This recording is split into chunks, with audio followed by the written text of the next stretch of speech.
할렐루야, 사랑하는 주 예수교회 성도 여러분, 오늘은 5월 17일 수요일 주 예수 매일 키트로 오늘도 하나님 말씀과 동행하는 복된 시간이 되시기를 바랍니다. 오늘의 찬송가 337장 내 모든 시험 무거운 짐을 함께 찬양하시겠습니다.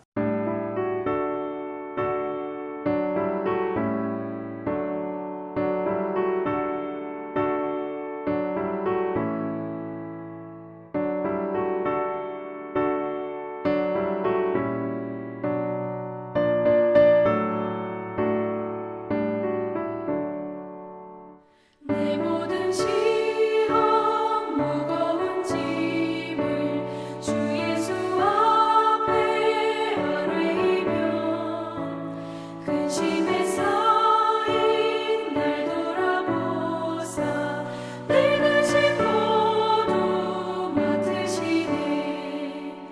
무거운 짐을 나 홀로 지고 견디다 못해 쓰러질 때 불쌍히 여겨 구원해 주리.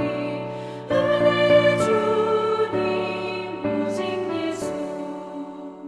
내 모든 괴로움 닥치는 환난 주 예수 앞에 아뢰이며 주께서 친히 날 구해 주사 넓으신 사랑 베푸시네. 무거운 짐을 나 홀로 지고 견디다 못해 쓰러질 때 불쌍히 여겨 구원해 주리. 은혜의 주님 오직 예수.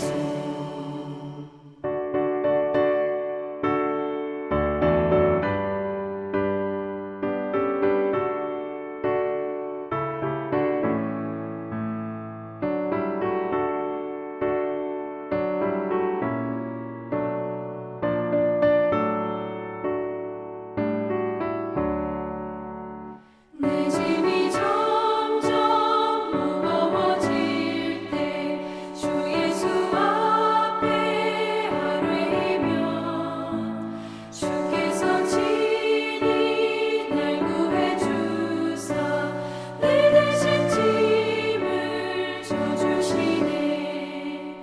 무거운 짐을 나 홀로 지고 견디다 못해 쓰러질 때 불쌍히 여겨 구원해 주리.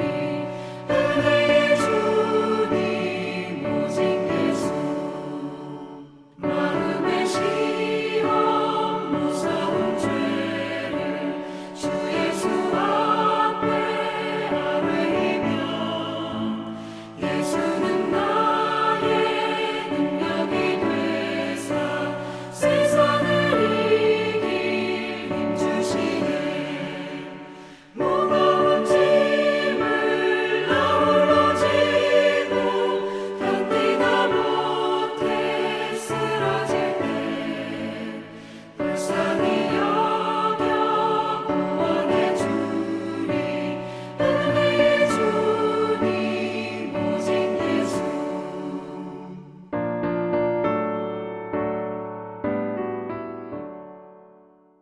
아멘. 오늘도 우리의 모든 시험과 무거운 짐을 주님께 맡겨드리며 나아갈 때 우리는 하나님의 말씀의 그 진리 안에서 자유하게 될 줄 믿습니다. 아멘. 오늘의 말씀은 사무엘하 19장 1절에서 8절의 말씀, 하나님 말씀 함께 읽겠습니다.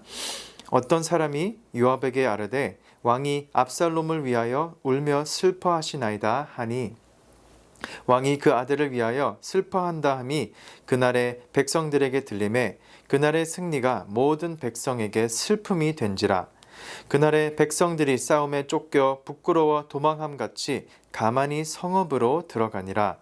왕이 그의 얼굴을 가리고 큰 소리로 부르되 내 아들 압살롬아 압살롬아 내 아들아 내 아들아 하니 요압이 집에 들어가서 왕께 말씀드리되 왕께서 오늘 왕의 생명과 왕의 자녀의 생명과 처첩과 비빈들의 생명을 구원한 모든 부하들의 얼굴을 부끄럽게 하시니 이는 왕께서 미워하시는 자는 사랑하시며 사랑하는 자는 미워하시고 오늘 지휘관들과 부하들을 멸시하심을 나타내심이라.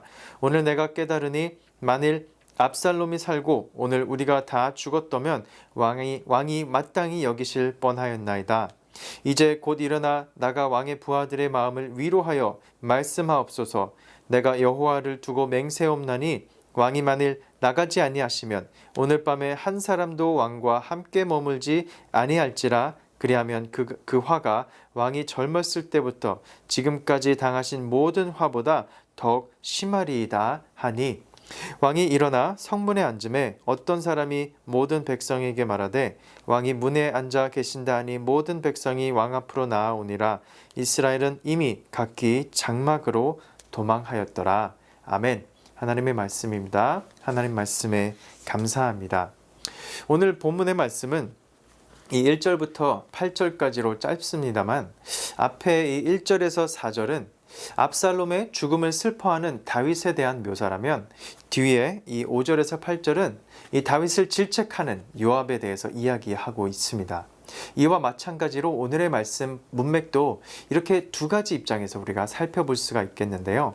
첫 번째로는 다윗이 자신의 아들 압살롬의 죽음을 애도하면서 이 사사로운 감정과 슬픔에 빠짐으로 정작 자신이 왕으로서 책임지고 이끌어야 할 백성들을 실망시키고 슬픔에 빠지게 하고 그들에게 인정받지 못하고 요압에게 비난을 받는 지도자에 대한 관점입니다.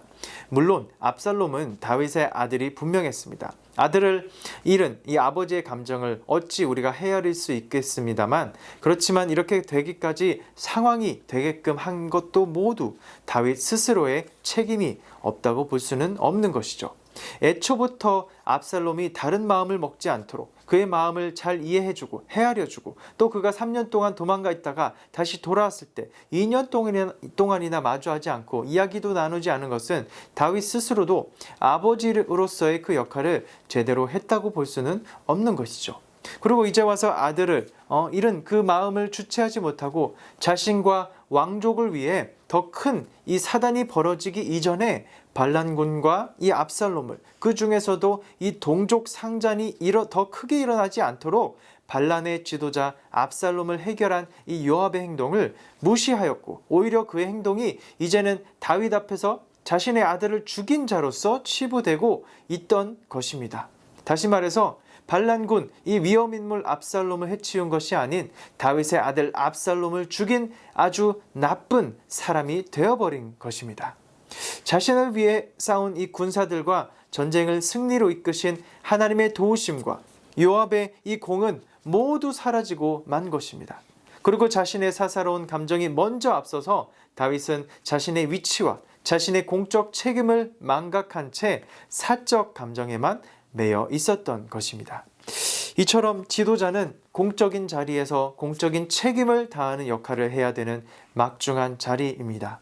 사사로운 감정으로 인해 하나님의 공의와 모두를 위한 이 중요한 결정의 순간에 있어서 자신의 이 책임과 위치를 잊어서는 안 되는 것입니다. 다윗 또한 사람으로서 인간이었기 때문에 물론 그가 아주 훌륭한 지도자였음에도 불구하고 그가 사람으로서 보인 실수들과 죄의 모습들을 통해서 우리에게 다시금 우리가 사람으로서 조심해야 되고 언제나 우리 또한 이렇게 될 수 있다는 것을 우리에게 말씀해주고 또 돌아보게 하고 있습니다.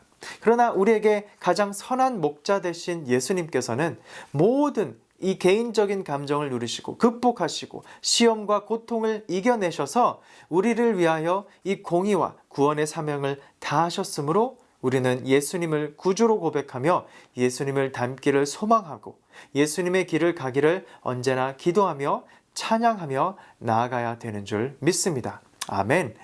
오늘 이 말씀에서 우리가 살펴봐야 할 또 다른 하나의 관점은 바로 이 군대 장관 요압이 다윗 왕에게 자신의 모든 감정을 드러내고 또 비난을 한 관점입니다.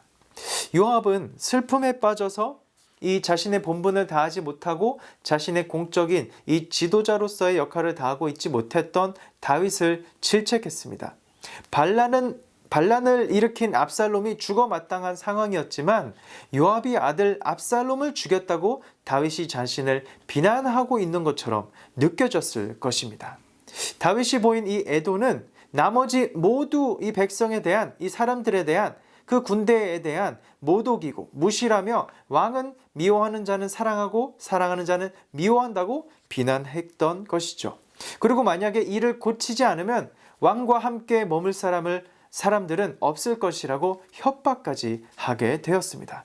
이는 어떻게 보면 합당한 말일 수 있겠지만 왕에게 신하가 이렇게까지 비난을 하며 자신의 속내를 드러낸 것은 옳은 행동만은 아니었을 것이죠. 아마도 이는 요압이 언제든지 이 다윗 왕을 해치우고 또 왕좌를 빼앗고 자신이 실세가 될 수 있음을 비추는 자신의 속내를 드러내는 잘못된 계기가 된 것이 아닌가 생각할 수 있게 됩니다. 그리고 아마도 이를 통해 이 계기로 다윗과 요압의 관계가 쉽게 그리고 좋게만 갈 수는 없게 되었을 것입니다. 우리가 한 번 내뱉은 말을 주워 담을 수 없다고 하고 있죠. 사람이 말 실수를 할 수는 있지만 그 말로 인해 마음이 상해지고 또 관계가 틀어지기도 합니다. 다윗은 물론 요압이 말한 대로 그가 시킨 대로 수용하고 그대로 행동했습니다. 마치 나단 선지자 때와 마찬가지로 다윗은 순종하였습니다. 그러나 자신의 속내를 드러낸 요압은 다윗과 불편한 관계가 될 수밖에 없었을 것입니다. 오늘 우리는 이 두 가지 관점을 통해 말씀을 비춰봤는데요. 다윗의 관점과 요압의 이 관점 모두 잘못이 있다고 볼 수가 있습니다. 좋은 관점만은 아니었습니다. 이는 바로 우리가 이 하나님의 관점을 잃었기 때문입니다. 다윗도 그렇고 요압도 그렇고 모두가 이 하나님의 관점을 가졌었더라면 자신의 사사로운 감정을 공적 책임 앞에서 드러내지 않았을 것이고 요압의 공적과 그가 또 그 전쟁을 승리로 이끄신 하나님을 그가 찬양했을 것입니다. 그리고 또한 요압도 하나님의 관점을 가졌다면 자신이 압살롬을 죽임으로써 자신이 구원자가 된 마냥 행세를 하거나 교만하지 않았을 것이죠. 우리에게는 모두 이 하나님의 관점이 필요하고 이것이 회복이 되어야 될 줄 믿습니다. 아멘. 하나님의 관점을 회복하고 우리 안에 이를 꾹 우리가 이 하나님의 관점을 지키고 있을 때 우리는 이 성령 충만함으로 하나님의 승리로 인도함을 받게 될 것이고 우리 삶 속에서 우리가 믿음으로 승리하며 나아갈 줄 믿습니다. 아멘. 사랑하는 성도 여러분, 언제나 우리 마음속에 하나님의 관점, 우리의 비전과 믿음의 시선 속에 하나님의 관점을 회복하고 갖고 있기를 하고 있기를 주님의 이름으로 축복하고 축원합니다. 아멘. 기도하시겠습니다. 고맙고 감사하신 하나님 아버지 감사드립니다. 깊은 슬픔과 좌절로 헤매고 있을 때 주저하지 않고 다시 일어나기를 소원합니다. 고통의 한가운데서도 우리가 믿음의 눈을 들게 하시고 마땅히 보고 듣고 행해야 할 일을 감당할 수 있도록 우리에게 은혜와 지혜를 허락해 주시옵소서.